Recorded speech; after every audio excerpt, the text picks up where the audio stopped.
नमस्कार दोस्तों, बहुत बहुत स्वागत हो आपको अपना YouTube चैनल लर्निंग पॉइंट पर। दोस्तों, आज के इस वीडियो में हम स्वर संधि का सबसे पहला प्रकार यानी कि दीर्घ संधि को परिभाषा के साथ उदाहरण सहित इसके एक एक बातों को बहुत ही विस्तार से समझने वाले हैं। तो फिर बिना समय गवाए चलिए डायरेक्ट वीडियो को शुरू करते हैं।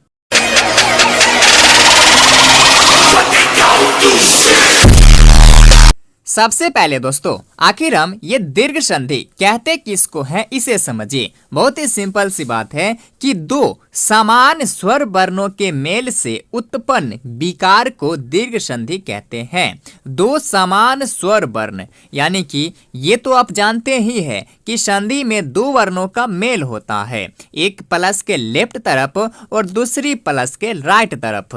तो यहाँ कहता है दो समान स्वर वर्ण, समान और स्वर वर्ण यानी कि दोनों तरफ एक ही समान स्वर वर्ण हो, इस तरफ भी अ हो और इस तरफ भी अ हो, या फिर इस तरफ ई हो इस तरफ ई हो, या फिर इस तरफ उ हो इस तरफ उ हो। जब प्लस के लेफ्ट और प्लस के राइट दोनों तरफ एक ही समान स्वर वर्ण हो तब इससे उत्पन्न विकार यानी कि परिवर्तन को हम दीर्घ संधि कहते हैं। जैसे यहाँ आप उदाहरण के माध्यम से बहुत ही आसानी से समझ सकते हैं। देखिए, कहता है भानु जोर उदय बराबर भानुदय। यहाँ प्लस है, इसके लेफ्ट तरफ क्या है तो नु है, और अब आप जानते ही हैं ये नु का निर्माण कैसे हुआ तो हलंत न प्लस उ से, यानी कि प्लस के लेफ्ट तरफ उ है और आगे उदय है, इस तरफ भी क्या है उ है, यानी कि प्लस के लेफ्ट और राइट दोनों तरफ उ है, यानी कि एक ही समान स्वर वर्ण उ है। तो इसे हम क्या कहेंगे,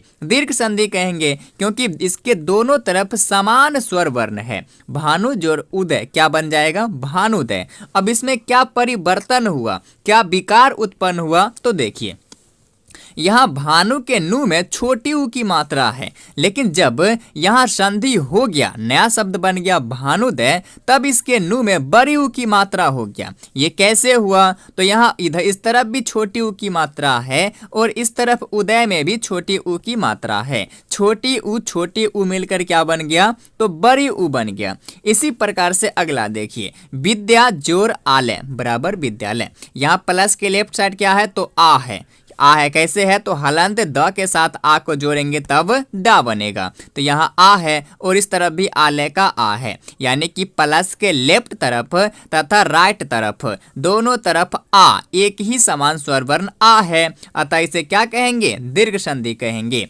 विद्या जोड़ आलय बराबर विद्यालय। अब इसमें क्या परिवर्तन हुआ तो विद्या के साथ यहाँ आलय है, ये आ कहाँ है तो लुप्त हो गया, ये विद्या के साथ ही मिल गया विद्यालय, यहाँ आ लुप्त हो गया और ले आ गया आगे। इसी प्रकार से नदी जोड़ ईस बराबर नदीस। अब यहाँ देखिए, प्लस के लेफ्ट तरफ भी नदी दी के साथ ई लगा हुआ है और राइट तरफ भी ई है, दोनों तरफ एक ही समान स्वर वर्ण ई है, अतः इसे हम दीर्घ संधि कहेंगे। इसमें क्या परिवर्तन हुआ तो यहाँ ई का लुप्त हो गया, नदी जोड़ ईस नदी से, क्योंकि ई और ई के मिलने से ई ही रहता है और यहाँ ई ही रहेगा। इसी प्रकार से आ और आ के मिलने से आ ही होता है, उ और उ के मिलने से उ ही होता है, लेकिन यहाँ बड़ी उ होता है तो बड़ी उ लिख दिया गया। यहाँ बड़ी उ है नदी के साथ क्या है, इस तरफ ये बड़ी उ है और इधर से रहता तो सॉरी ये बड़ी ई है और इस तरफ से रहता तो छोटी ई होता, लेकिन यहाँ बड़ी ई के साथ यदि हम बड़ी ई को जोड़ेंगे तो ये बड़ी ई ही रहेगा। यदि यहाँ पर छोटी ई रहता दोनों तरफ तो भी यहाँ बड़ी ई ही होता, लेकिन यहाँ पहले से ही दोनों तरफ बड़ी ई है तो बड़ी ई ही रह जाएगा। इसी प्रकार से मही जोड़ ई से क्या हो गया महिष हो जाएगा। यहाँ भी दोनों तरफ बड़ी ई की मात्रा है तो यहाँ भी बड़ी ई ही रह जाएगा महिष। इसमें भी देख सकते हैं प्लस के लेफ्ट तरफ भी ई है और प्लस के राइट तरफ भी ई ही है। तो अब आप समझ गए होंगे कि यदि प्लस के दोनों तरफ समान स्वर वर्ण रहे तो उसे हम क्या कहेंगे दीर्घ संधि कहेंगे। तो दोस्तों, ये था हमारा आज का वीडियो, स्वर संधि का सबसे पहला प्रकार दीर्घ संधि। बाकी ये वीडियो आपको कैसी लगी अपनी राय जरूर कमेंट करें, और यदि वीडियो अच्छी लगी हो तो प्लीज चैनल को सब्सक्राइब जरूर करें ताकि ऐसे ही संस्कृत व्याकरण से संबंधित सभी वीडियो आप तक पहुंचे। मिलता हूं पुनः फिर नेक्स्ट वीडियो में, तब तक के लिए धन्यवाद।